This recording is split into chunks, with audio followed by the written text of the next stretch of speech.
I remember the game because we scored one of the best goals I've seen at international level. I thought the way they played it was phenomenal.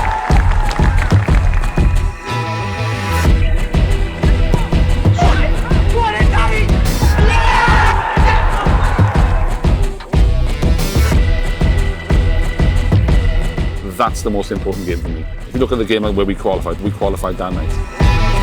You don't realise how much you miss something until it's gone. Being back here, you realise how much we've missed days like this.